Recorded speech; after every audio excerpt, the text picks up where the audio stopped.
You're listening to the Savoir Faire audio experience. Are you ready?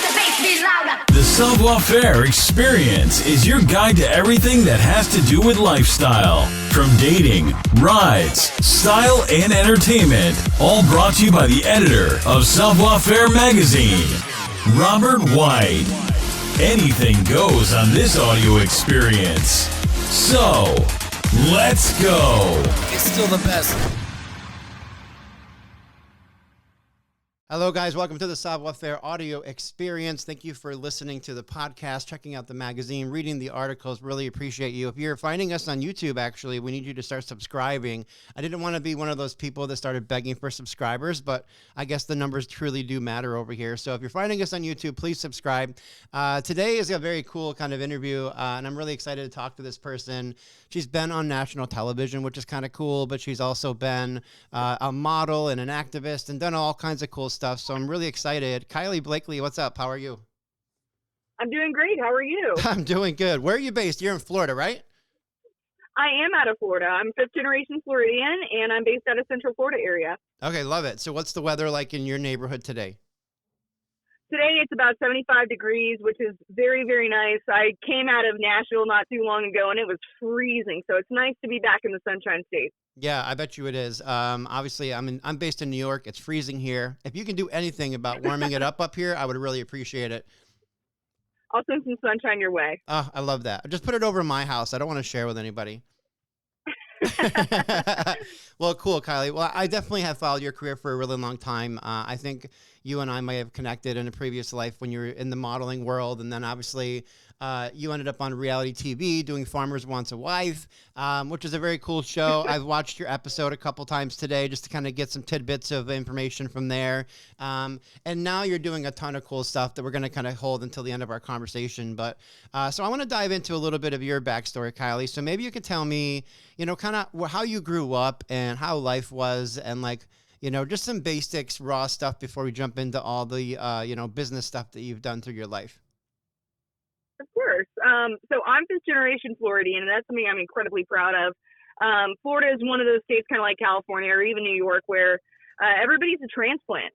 And it's a very transitory state. You meet somebody in college, they're gone like in a couple of years.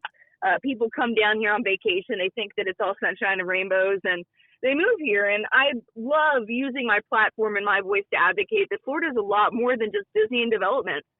There's a lot going on here between the coasts, and we are still very much a landmark of agriculture in the industry and a landmark of cow-calf operations and citrus within the United States. I grew up what I like to call cowboy adjacent.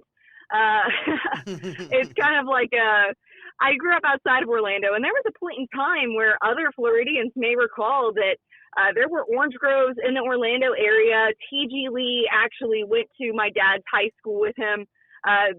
Boone graduates, Go Knights, UCF, all that jazz. Florida's still very much an icon in the ag industry, at least for right now. And what you see on Yellowstone isn't too far off from what's happening here. Developments are coming in, buying up land. It's getting harder and harder for the Florida cattlemen or anybody in the citrus industry to kind of keep up with the times and encourage their children to get into this space.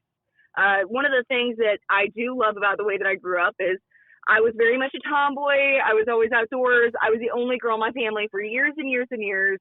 And I grew up with all boys on our street. It was just one of those things that, I see my childhood and I'm filled with envy, not just because of how privileged I am to have grown up in the community that I did, with the friends that I did, with the family I have. I'm very blessed.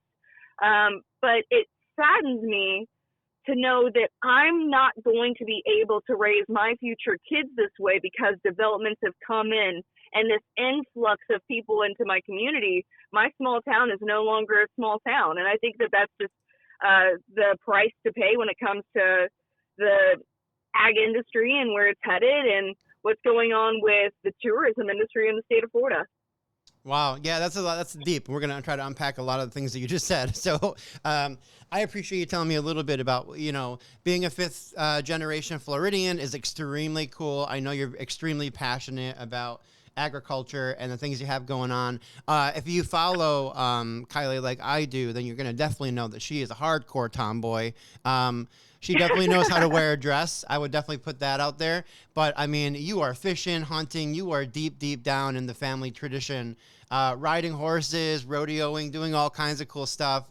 And it must be very unique to kind of grow up in like an all-male kind of dominant childhood.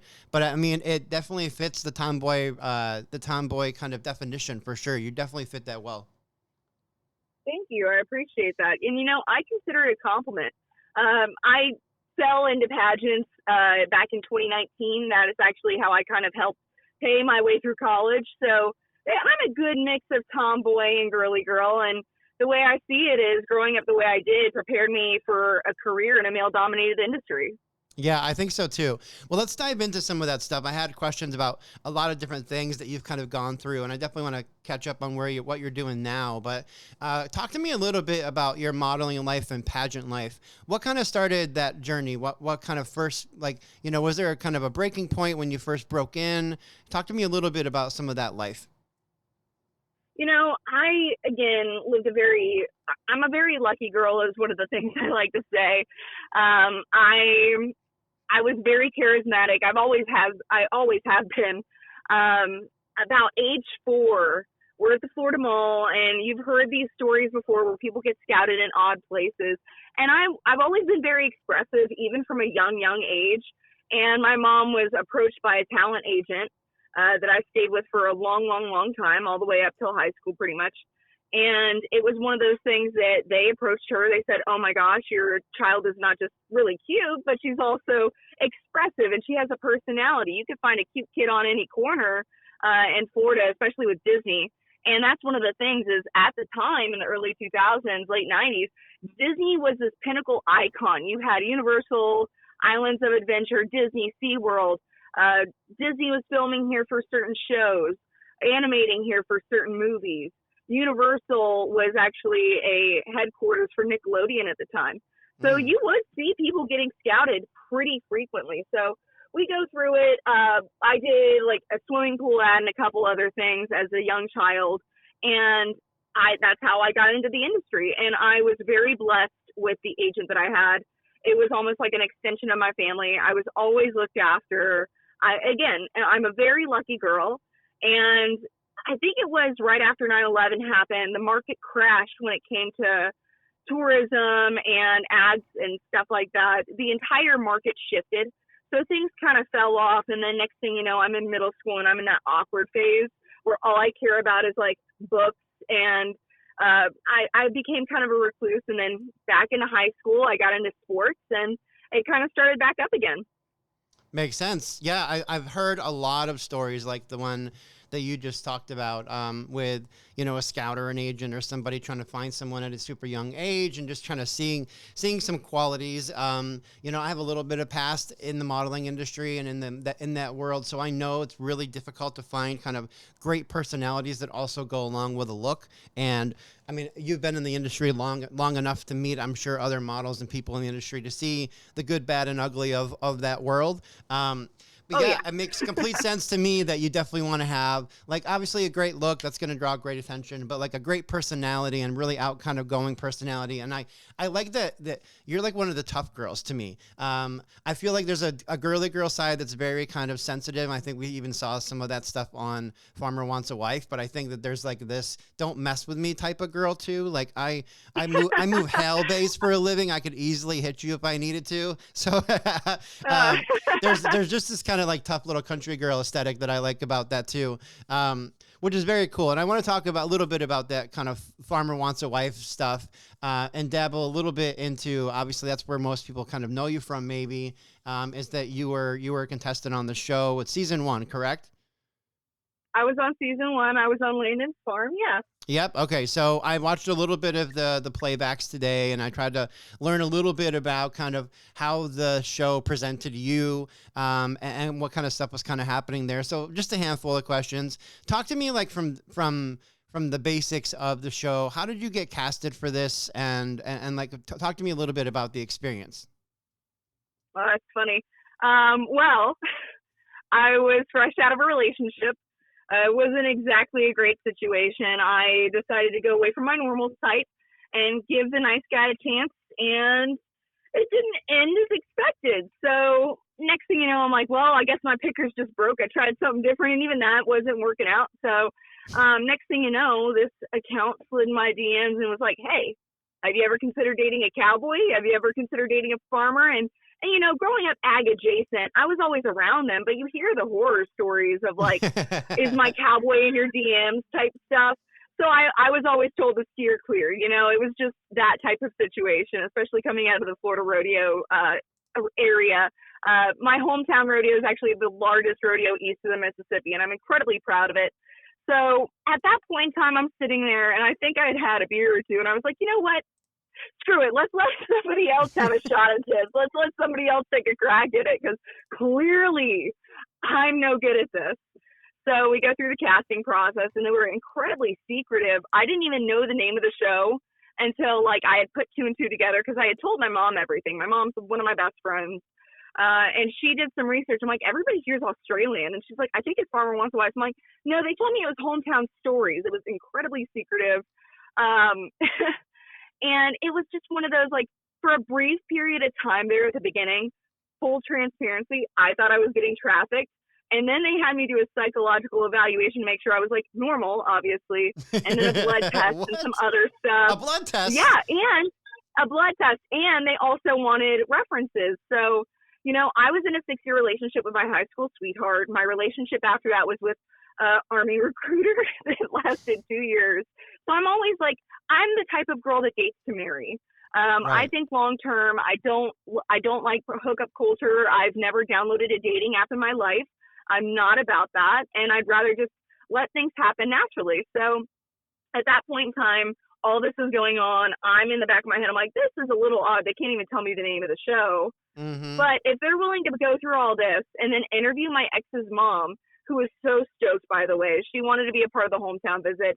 Shout out to Mama Susie. I absolutely adore her. But she put in a good word. And what better frame of reference for your character than your ex's mom that you spent 6 years with? So, I mean, that makes a lot of sense. Yeah. So obviously I wasn't getting trafficked. I end up in Nashville. We filmed the first episode. And the farmer that I had picked out wasn't the farmer that I had gotten. And, you know, I'm very blessed for it, because Landon and I have become amazing friends. And that is one of the biggest things that I've bragged about through this entire experience is the friendships that came from this show. We have a group chat called Trauma Bond and Sister Wives and all kinds of fun stuff. I love the girls that I was with, and I am so blessed to have gotten the farmer I got. I mean, I love that too. So let's talk about that, because that's something that I was trying to figure out. So in the very first opening scene, there's like 4 different groups of 8 women, right? And they're all in the barn, and this one was hosted by Jennifer Nettle, right? So all the groups are there. So the ladies actually got to pick which group they wanted to be in based on the farmer they were kind of most attracted to profile-wise, but you didn't get put in the group that you picked.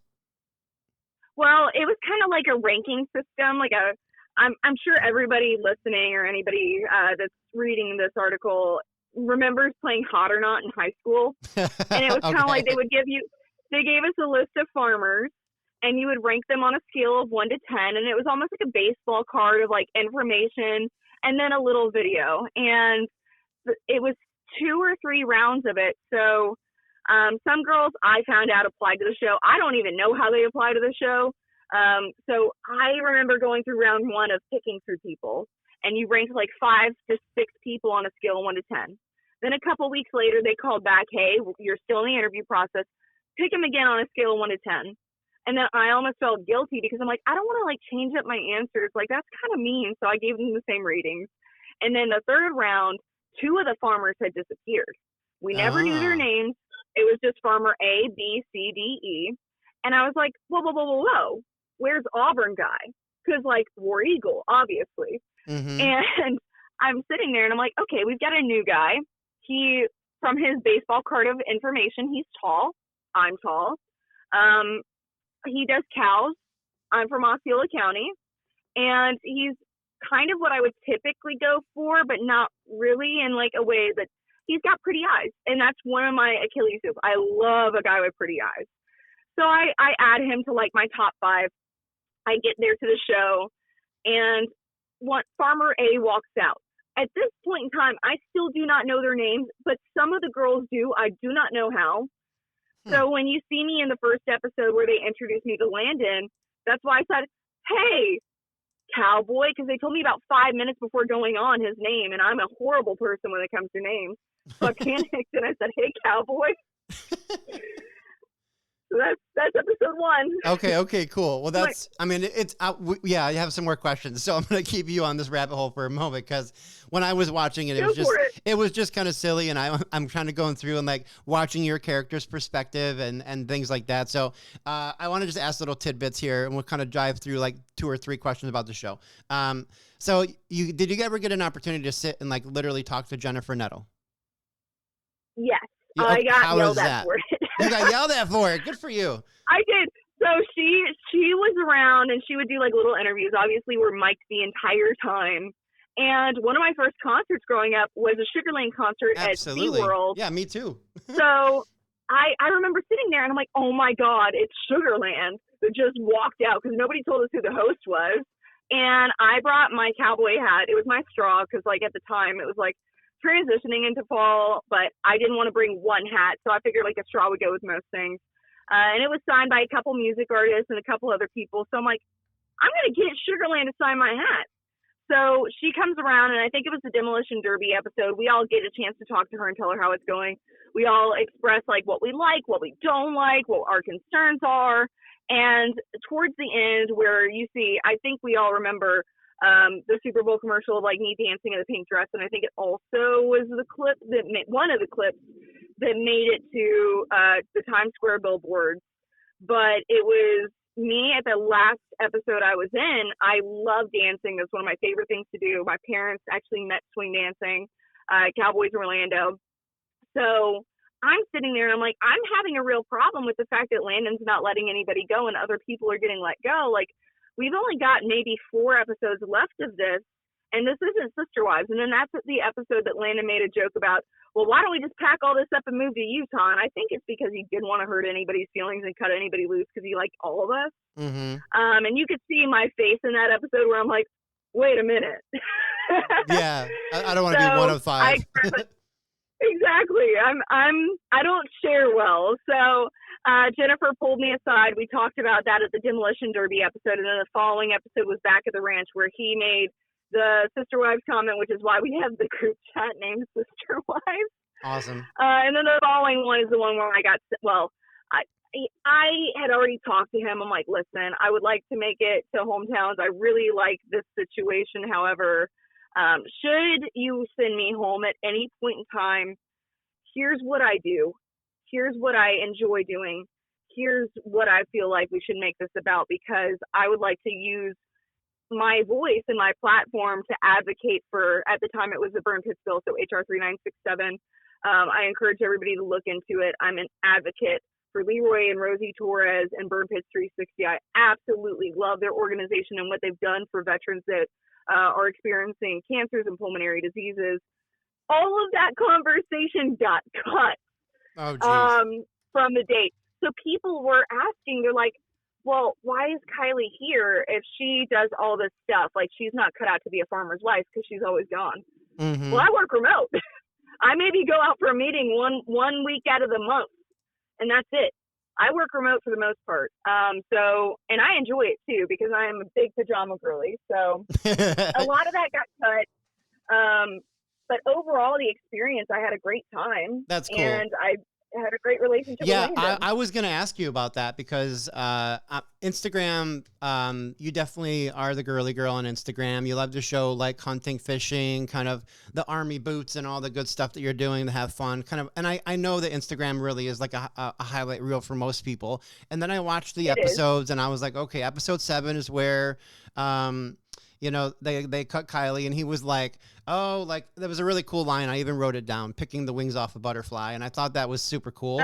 And so I wrote it down, but it made a lot of sense. And then he mentioned the Congress stuff. And I'm like, well, wait a second. I don't know anything about this storyline from all the other clips I saw, but now speaking with you about it, obviously you've dabbled a little bit with that piece of the conversation. So what was the conversation in depth about? Like, well, actually, let's just go a different direction. What is the Congress kind of aspect of your life and your career now? So I am no longer affiliated. That is something that I would like to get back into. Politics was always something on my radar, even from a younger age, which is part of the reason why people are always asking, like in the TikTok lives, like, oh my gosh, they say some very inappropriate things sometimes. And, you know, the way I see it is my family follows me. Future employers are going to see stuff. My future kids might see stuff. And that's one of the reasons why, even with all the other shows that people came to me about, Farmer Wants a Wife appealed to me in the way that it was promoted as this wholesome show. And I felt a lot more comfortable doing that because politics isn't something I've completely ruled off my radar. I have dabbled a little bit, not just on the agricultural side of advocacy, but conservation efforts, especially with the what was going on with Jonathan Dickinson State Park late last year, and conservation versus developments in my state. But I grew up from a military family. My parents didn't directly serve, but my grandparents actually met in the service. My grandmother was a part of the Royal New Zealand Air Force. My grandfather was in the Navy.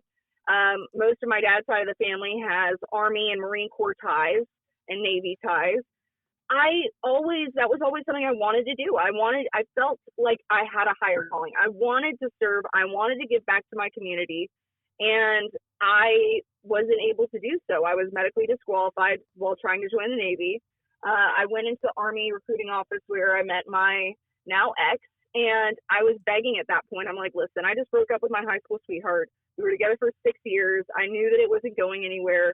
I'm always going to care about him, obviously. Like 6 years is a long time, but get me out of my hometown, basically. Right. It was always something that I planned on doing to pay for my way through college with the GI Bill, and it didn't happen. And I was, full transparency, devastated. That is, I took my friends on senior skip day to the recruiting office with me, loaded them up in my Jeep, and we all went together. Some of us went to METS together. And it got to the point where I was begging to get in. I would take anything that they would give me, anything at all. I really wanted to serve. And about that time, I was approached about the Miss Osceola Scholarship Pageant. I'd never even seen Miss America or Miss Universe. The most I knew about pageants was from Miss Congeniality. And truthfully, I kind of entered as a joke, and I won. That's what's up. And I was like, you know what? All right, okay. When do I get the scholarship money? Because I need this now. Because I was kind of hoping that the GI Bill situation would pan out, and maybe I could just go to basic and AIT and come back and do my thing. And they were like, oh no, you've got to go compete for Miss Florida now. I'm like, no. That wasn't part of the plan. This is fine. This level of involvement is perfect. We'll do this. And they're like, no, that is the next step. You have to do this to qualify for your scholarship money. And I signed my contract that night. I'm like, oh, this is a lot bigger than I thought. I didn't know it was affiliated with the Miss America organization. I just thought it was like a local thing. I went on to compete for Miss Florida. And again, I was raised with all boys. I always wanted a sister. I even expressed my distaste that mom gave me a little brother for a period of time. I adore my brother now, but I really wanted a sister. Mm-hmm. And through the Miss America organization, I walked away with 50 sisters in the first year. And that's so cool. When I kind of not just fell in love with winning, I also fell in love with my sisters. And I absolutely adore them. I've got some lifelong friendships and future bridesmaids out of that group. I love my girls. I'm very proud of the past two Miss Floridas. Cassandra Fink and Juliette Valle is a very, very good friend of mine. So I continued competing. And then 2022, I kind of got some insight into the directors, and it came to my attention that there were a certain level of politics involved, and they didn't exactly love what I did. And at the end of the day, I know my integrity. I know my voice and what I stand for is very important to me. So I continued competing. I knew I would never win. It was just one of those things like I'm happy with closest to the pin because then I'm not contracted to the state for a year. I could continue using my voice in advocacy for veterans and the things that I find concerning within our state and conservation efforts. So I did. Yeah, it makes sense. I mean, Kylie, you're doing things right, honestly. I'm glad to see that you're standing your ground, you're isolated, you're not trying to follow the path of any one direction. You're creating your own path in life. Which is awesome. You're definitely dabbling in a lot of really great causes and great things in life. I mean, you're building a really strong kind of platform for yourself. You're becoming a voice that people are starting to recognize. I truly think that you're really doing the right thing. From the outside looking in, I mean, it's a great story, really unique, very cool. What kind of things are you doing like in day-to-day life right now? Where has work led you? What kind of things are happening for you in 2025? Well, this past year, I kind of got tired working for other people. And I think that a lot of other, not just influencers, but young adults are feeling the same way. My dad spent 40 years, almost 40 years, working for Ecolab and the state. He's a former LEO. And I see the way that what he grew up with, where, you know, you go to college, maybe you don't go to college and you go to trade school and you get a job and you put your 40 years in and you can retire with your pension and you can live on your pension. That economy is gone. You are not now in an economy where you could support, there's no such thing as a single income household unless you're like a doctor or a lawyer or you have some lucrative career. And even then, those people are incredibly smart, having multiple investments and irons in the fire. That's the only way you could get ahead these days. It's just a sign of the times. So I see other people from his companies retiring. And it devastates me to know that certain companies, not just his, will lay off or fire somebody or let them go before they are able to retire to reduce what they would be getting in pension. There's so many loopholes when it comes to insurances now. And the way I see it is, if I'm not working for myself, I'm doing myself a disservice by working for somebody else and making them rich. So I took my connections with the modeling world and the Western fashion industry, my connections with Florida agriculture, with even the vehicle space. I'm very, very grateful for my partnership with Thunder Chrysler Dodge Ram out of Bartow, which is also where the Citrus headquarters are for the state. I took everything I knew and I combined it into one thing. And now I'm contracting out to different fairs, well, not fairs, but festivals, concert series, shows, parties. Like, for example, Alan Jackson's company, Silver Belly Whiskey. I'm very blessed for my relationship with Robbie, and we are planning the pre-party and some of the community engagement surrounding the Tampa and Orlando one for the road tour, which is Alan Jackson's final tour because of the effect CMT is having on him. It's a degenerative disease. Mm-hmm. It breaks my heart because I remember seeing Alan Jackson live, I think in 2006 at Aquapalooza, and seeing like this country music icon, just seeing the age on him, it breaks my heart. So being a part of that group is phenomenal, and I absolutely enjoy the work that I do. I work remote. Again, politics isn't entirely off the radar right now. It's just focusing on getting this business up and collaborating with the companies that I already have an amazing working relationship with. The Southeastern Rank Cow Horse Circuit is one of the ones that I'm contracted out to. And you know what? I love what I do because it offers me the freedom to where, let's say, another burn pits bill type situation falls into my lap. I have not just the income to support going back and forth to DC now, but also the time availability that I wouldn't have if I was working for somebody else. Yeah, that's cool. So you're really kind of diving headfirst into the influencer part of this, which is really cool. Yeah. I mean, the collaboration stuff is awesome. You're definitely connected with some really great brands. I love the country music scene. I grew up in that. I lived in Nashville for years. I was a singer-songwriter. When I was younger, I know a lot of those great people. I can definitely appreciate the comments you made about Alan Jackson, and I've seen a lot of other artists in my life that have kind of come and gone, unfortunately, from different things. But yeah, I'm definitely buried into that industry, and I'm stepping my feet back into that. That's one of my big goals in 2025 was to really start dabbling with the music industry a lot more and try to get my feet wet. So it's really cool to see that you're kind of diving into that, and obviously the Western kind of atmosphere that you're kind of getting into. You know, the country girl that everybody wants around. Your big bubbly personality. I'm sure that's going to be like a very lucrative and great career for you this year. So congrats on all the movement you're making. Yeah. So well, I love kind of talking with you, Kylie. I'm sure we could do this all day long and dive into a bunch of topics, but I want to cut it to like about a half an hour to keep people engaged. So I really appreciate your time today, and thank you so much for finding some time to chat with me. Thank you for reaching out. I've thoroughly enjoyed this conversation, and I hope you have a great rest of your day. You too. Thanks. Thank you for listening to the show. Please take a minute to head over to www.savoir.com and subscribe to our publication.